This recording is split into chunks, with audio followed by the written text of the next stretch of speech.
Good morning on this Sunday, July 21st. Here's a look at our top stories on the Georgia gang. Georgia congressmen take center stage in the debate over President Trump's tweets, viewed by many as racist. House Speaker David Ralston under fire again after new details are revealed in a sexual assault case delayed for years, possibly because he cited legislative duties. And the city of Sandy Springs adopts a hate crime ordinance. We're all back together. Alexis, Phil, and Theron. The debate and discussion begin right now. From the Fox 5 studios, the Georgia gang starts now. A showdown on the floor of the House over President Trump's tweets this week, and Georgia's own Congressman Doug Collins and John Lewis were front and center. I know racism when I see it. I know racism when I feel it. An emotional speech from Congressman John Lewis just before the Democratic-led House voted to condemn what it called racist remarks from President Trump aimed at 4 freshman Democrats tweeting for them to go back to their own countries.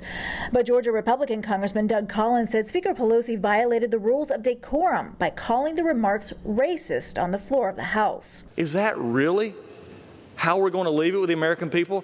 That rules can be broken and then nothing done about it? This needs to be voted down. This does not need to go forward, and we need to get to a certain time when we are back to literally doing the people's business. In the end, House Democrats ultimately passed the resolution. And at the highest level of government, there's no room for racism.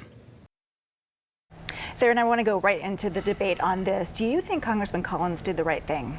I think he did what the Republicans were planning to do, and I also think Congressman Lewis did the right thing. Let's just talk about what happened. This all started because you had the President of the United States of America send out a tweet that many felt was racist. Some felt that it was not. I believe it was definitely a promotion of racism. But what you saw is that Doug Collins, Georgia congressman, sort of made a parliamentary procedure and kind of tried to dilute and derail the resolution. But what I was very proud of what Congressman Lewis did is that when he went to the well, and Lori, you did a good job of showing that clip, he sort of dialed it back just a tad because he didn't want to add on into the Republican strategy of not dealing with the issue at hand, but to kind of do the parliamentary procedure. So I do think that Representative Collins, who I think is a rising Republican in the House of Representatives and is well respected, did the right thing. But I also want to applaud Congressman Lewis for just being that conscious of Congress that he's always been for so many decades and really calling out this president for what he said. Phil, if we take it to 2020, are we gearing up now after the events that happened this week on, campaigns that are versus, socialism versus racism now? No, it's going to be socialism versus economic freedom because well, let me finish before you try to jump in. The point is that economics, most people agree with this, is basic to the American people, and I think that's going to be an issue. The liberals and the Democrats love to play the race card and to push back a little bit on Theron.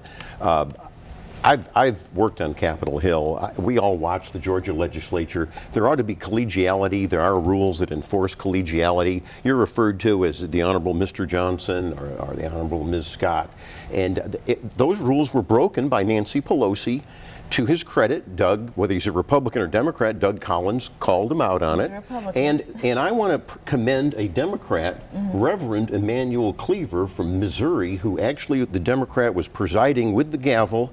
He rightly said this. He said, this is out of hand, both sides. Speaker Pelosi broke the rules. She actually had to leave the chamber for a while. And he dropped the gavel and said, let's cool it down. I thought that was good because things do, whether it's at the Georgia legislature or in Congress, get out of control. You can argue all day long about the president. I don't think it was racist. It may have been ill-chosen words. I know what he meant to say. You could say it was a mistake or wrong or dumb. You can argue all of that. But just to recklessly, and this is what the left has been doing ever since George Bush was a racist. They called Mitt Romney a racist. Where does it stop? I mean, it's recklessly used. True racists aren't even being called out anymore. Let me go to Alexis real quick before Theron, because this is where we are. The frustration's really boiled over this week. Well, absolutely. And it was a racist trope. During the civil rights movement, they said, go back to where you came from, outside agitators. These are all code words to tell people of color to go away and be quiet and sit down and be still. That is not going to happen. And I just think it was right for Nancy Pelosi to call him out. She might have broken a rule of collegiality in Congress, and they wanted to censor her for that, and they did. end up doing that, even though she said she had cleared it with her people. And John Lewis was more careful in his language about not calling him a racist, but saying he knows racism and there's no place for it, and that is the truth. But unfortunately, I think that President Trump is using the race card all the time and will throughout the 2020 campaign. And the Democrats aren't? No, they're going to call him out on racism. So let's shift to what this really is about. To your point earlier, it's a 2020 election, and what Democrats have got to do is not let this Republican president define the Democratic Party. What President Trump is really doing, I'm not buying this. He wakes up every morning and he types his own tweets. You know, you're the president of the United States, because I've worked for one, is that you have many, many people who actually do these tweets for you and stuff. So this is all a concocted strategy by the GOP to basically put these wonderful women of color, these 4 members of Congress. Let's not forget that they are members of Congress. You had a woman who went from being a bartender in New York who now represents the United States of America in Congress. So what Donald Trump is doing, he's trying to say to his voters, which is about 45% of the American people who are going to vote for him no matter how racist he may be perceived and no matter what. What he's trying to do is put these 4 wonderful women as the face of the Democratic Party and try to label them as socialists and try to say that they're un-American. And Democrats have got to be very, very careful to not get into this argument with Donald Trump about race, but to take it to the ballot box and be able to show that you've been able to deliver. They were pushing back on each other. I mean, you saw the inner fighting between Speaker Pelosi and these 4 ladies, too. Absolutely. And I want to commend Speaker Pelosi. What it was, and we've talked about this, Lori, it was about tactics. It was about methodology. You have a younger generation of people who are more progressive, who believes that you need to speak out on certain things, but never would Speaker Pelosi say anything discouraging or discriminatory against these women of color. Hold on, cut me off. So my point is, no, don't cut me off. Let him finish, and then we'll go to Phil. So my thing is this: Democrats have got to really realize what's going on. This president realizes that he has one of the lowest approval ratings ever for any president in the country.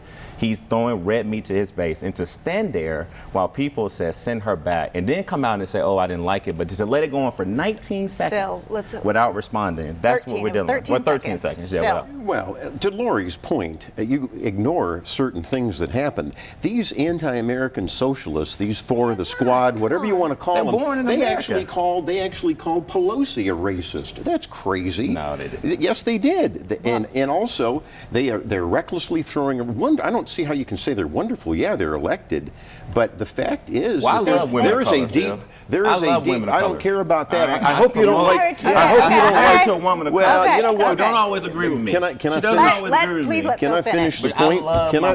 We get it. You want to say it one more time? We get it. Let Phil finish. The point is that these aren't wonderful women. When they start trashing the U.S. military, when they start trashing American values, they recklessly throw around the words fascist and racist, and I think you ought to call them down. Now, you've always called for moderation. This certainly isn't moderation on the part of these 4. Moderation is when you're able to have a civil debate about policy. This president is not having a civil debate about policy. He attacked these people and basically tried to make them un-American, and told this one congresswoman, Omar, that she should go back where she came out of Congress. And then, so my thing is, do you not agree with Senator Johnny Isakson, who you promote on the show, who you guys in the Republican Party, do you agree with him when he said it's totally inappropriate? Here's what I want to go back to your point. Since you're double teaming me today, I'll go back to your point. I was around during the Vietnam War era when whites were shouting at other whites, America, love it or leave it. That wasn't racist. I've heard dads tell their sons or daughters, if you don't like it, go back to where you came from. It's definitely racist. You know what? When you said to black women or women of color. You're going to play that card, and that's fine. That's what you do politically, and I understand both sides do it. This is the experience that I've lived through. It's a reckless term. It is not the traditional definition of racism that these 4 are using, and they're very bitterly anti-American. We are going to wrap this up. We're going to wrap this up because I know our Facebook followers are going to weigh in. So we're going to wrap it up and head on to the second block. And coming up, the mother of a sexual assault victim says her daughter's attacker got a slap on the wrist because of who was defending him. House Speaker David Ralston will discuss next. Have a question or comment for the Georgia Gang? Email them at georgiagang@foxtv.com. Accusations of justice denied and delayed. House Speaker David Ralston, who was defending a preacher accused of sexually assaulting a 14-year-old girl, delayed the case at least 8 times, citing legislative duties, according to the AJC.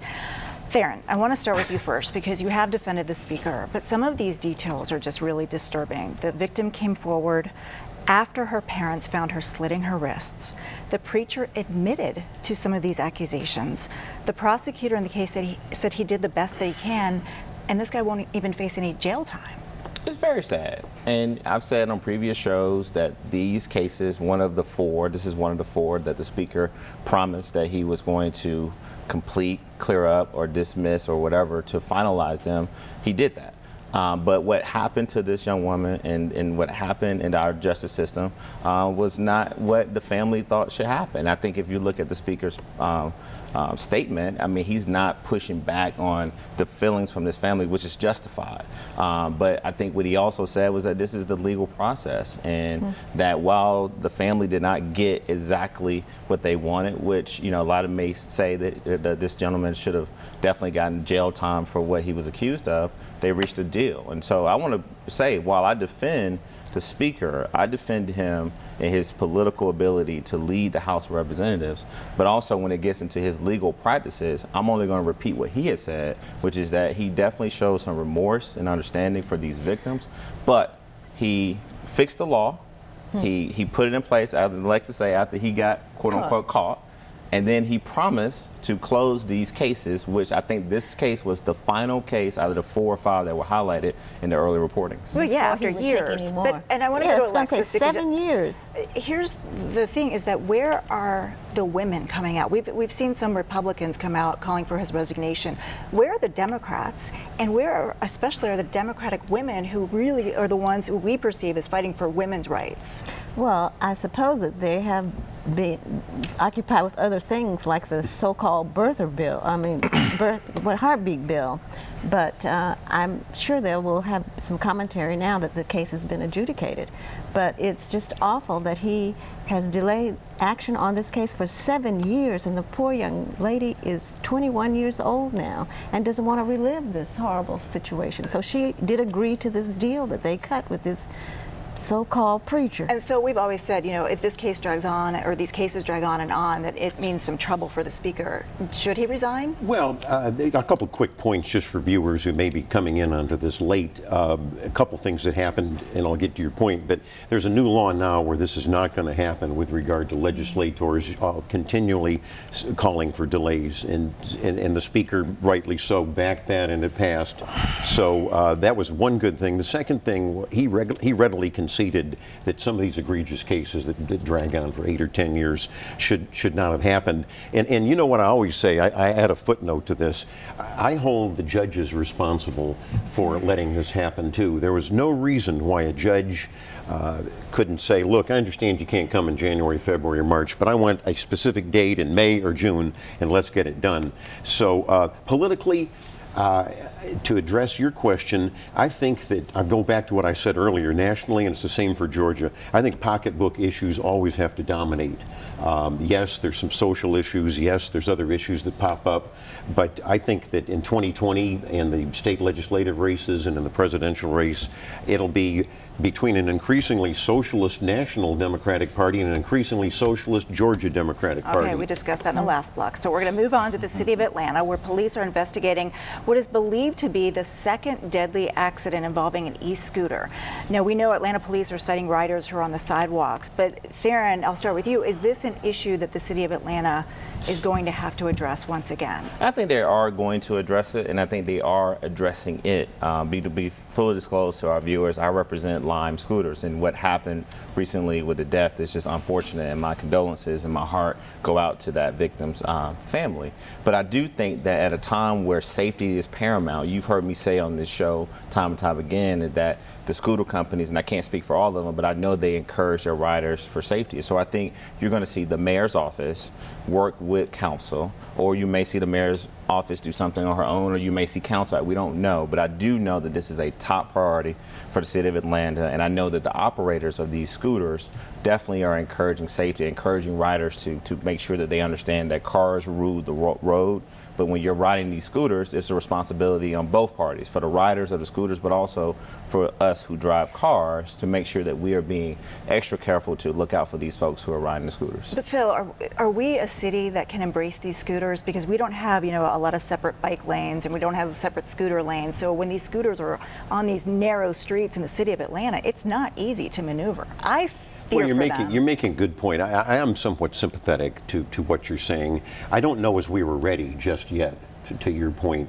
I think that, and I've heard the president of the city council and some council people say maybe we ought to look at a moratorium. Maybe we weren't ready. We're not opposed to the e-scooters. I see them, and the laws, it's tough to enforce the laws. We all go around the city, and sometimes the scooters are still knocked down, and these deaths are horrible. And I do think council needs to go back, and we may have to put in a temporary moratorium in maybe parts of the city. Now that could be a tough one. Right. I also think that they need to revisit how the city is structured. The streets are not conducive to the scooters themselves, and that's something that they need to take a look at, how to make the streets safe for everyone, pedestrians, cars, and scooters. Maybe we and got to other go back to the vehicles, sidewalks if we could make them safer. That's what I was thinking. Is that going to be an issue? Atlanta, want to basically be the Silicon Valley of the South, right? And part of that is that technology and advanced technology. And you got to be a forward-thinking city. And so I agree with both you guys that I think that the city's got to look at ways that, knowing that these scooters, these bicycles, these skateboards, all these different, innovative ways to transport people through the cities are going to continue to evolve, and we just got to be ready for it. All right, well, the city of Sandy Springs passes a hate crime ordinance. We'll discuss coming up. Join the discussion on the Georgia Gang Facebook page and watch past episodes on the Georgia Gang YouTube channel. Sandy Springs becomes one of the first cities in Georgia to adopt a hate crime ordinance. Alexis, we'll start with you. Years ago, the Georgia Supreme Court shut down Georgia's hate crime law. So what do you think about these individual cities adopting ordinances? Well, I think it's a good thing, because you certainly don't want to encourage anybody to do bad things, and the more you can put some obstacles in the way, the better. I don't know if it's going to be a deterrent, but it certainly makes a statement that they're not going to tolerate any kind of crimes based on any kind of prejudice.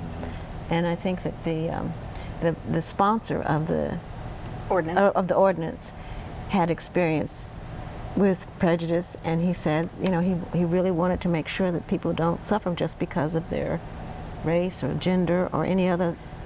Phil, weigh in on reason. this. Well, nobody likes hate. Why don't we just all agree on that? And I, as a conservative and just as a common sense type thing, I think that if a crime is motivated by hatred, which has been the standard right up until recently, throw the book at them. We even have the death penalty in this state if it's egregious enough. Send them to the chair. But I just think it's and a lot of prosecutors agree with this, it's just an unnecessary layer. Yeah, you're making a statement, that's fine, okay. But I mean, hate is hate, and how egregious it is, give them 30 years, whatever.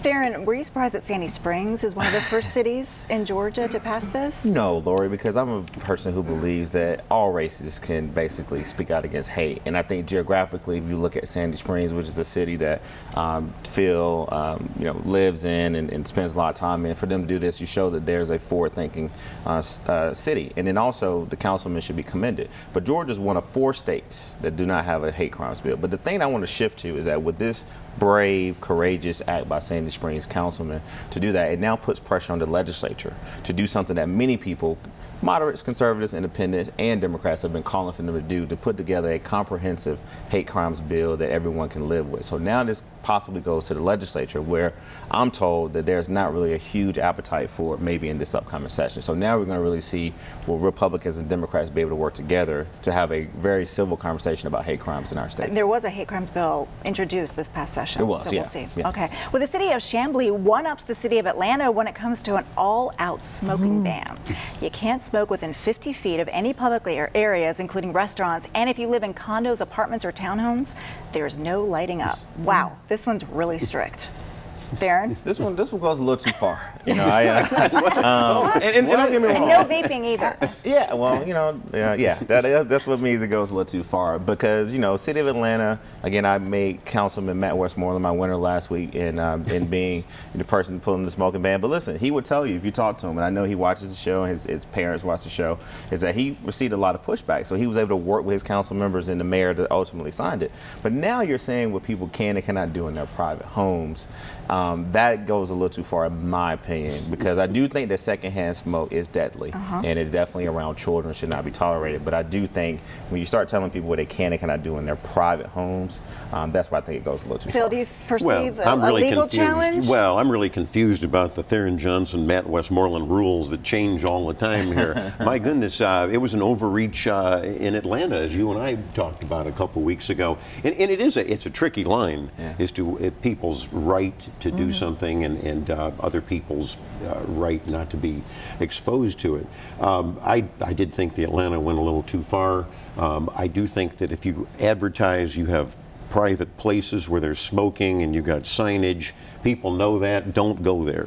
But in your condo or in your townhome or apartment, I think that's the one that is getting to everybody. It's because the smoke does permeate throughout the whole building, and there are children who have no say about whether they can inhale the secondhand smoke or not. Yeah, I do think in condos you have to know the rules. All associations have rules, but you might be really screwing up our real estate patterns if you can't continue to do this.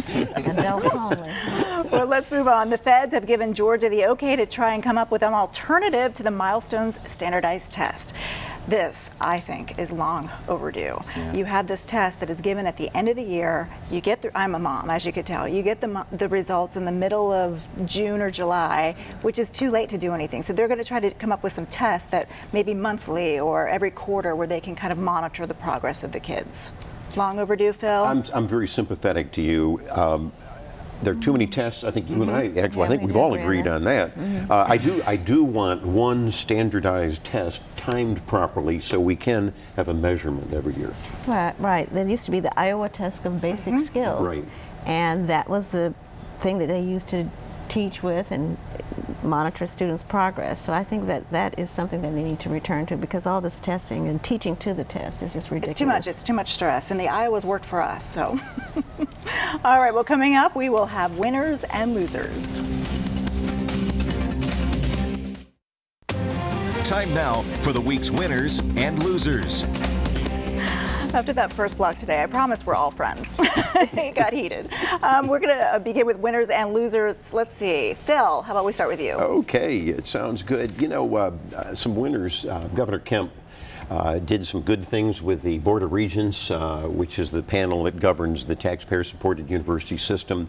And he named 2 new regents, and one is Sam Holmes and my friend Jose Perez, and he reappointed, that was a good reappointment, Dean Alford. The only flaw in Mr. Alford's resume is that he did graduate from Georgia Tech, but that's okay. We do have a winner in the Georgia lottery. We can be proud of that. They had another historic record-breaking. That's right. And in fact, I actually looked up some records. I believe ever since it's 25 years, I believe they did $21 billion. I want to get that right. $21 billion for all of Georgia's students with pre-K and the Hope Scholarship. So there we have it. And Emmanuel Cleaver, did I mention Congressman Cleaver? A voice of reason. He's my winner. You mentioned it during the breaks, too. Theron. All right, I want to start with my first winner is going to be Stockbridge Councilwoman Neat Robinson. She received the prestigious Certificate of Distinction Award at GMA, which is the Georgia Municipal Association. Also, want to make a winner DeKalb County Commissioner Larry Johnson for being elected as the second vice president for the National Association of Counties. This is a big convention that was out in Las Vegas. And then lastly, I missed my good friend, Minority Leader Steve Henson last week. Senator Henson has decided he's not going to seek re-election, but I just want to thank him publicly for his outstanding service for many, many decades. Got involved in the Young Democrats very early. Has done a wonderful job of keeping the Senate caucus together. He's going to be missed, but I definitely want to make him a winner. And then lastly, the BB&T Atlanta Open. Laura, as you know, and Phil Nashville and Lexus. Atlanta is the #1 tennis town in the country. So this is going to be the Atlanta Open presented by First Data. 150 countries countries will be watching. Over 20+ million people will be watching. So definitely want to give Eddie Gonzalez and all those guys a big shout out over It's there. a big event in Alexis. Okay, I'm going to congratulate Zoo Atlanta. They're about to open their newest phase of their $50 million renovation, and it's called the African Savanna Elephant Habitat. And they're going to have a wonderful experience for the animals and also for the people who visit the zoo. And then the loser's got to be the Sheraton Atlanta Hotel. Oh, yes. Because they had to close down, and it may be for a matter of weeks because of the Legionnaire's disease that was detected and suffered by some of the guests who were there. So they shut down on Monday, and they've had 3 cases reported. All So, right. Well, thank you. I'm going to make, we're just thinking about Senator Johnny Isakson, who took a fall this week and broke 4 ribs, but his office was quick to say that he will be back at work, and he looks forward to being back at work. Nothing keeps him down. Parkinson's disease, back surgery last year. So we're thinking of you, Senator Isakson, and we wish you well. And that's all for this week. Thanks so much for joining us. The opinions expressed in this broadcast are those of the panelists appearing in this program.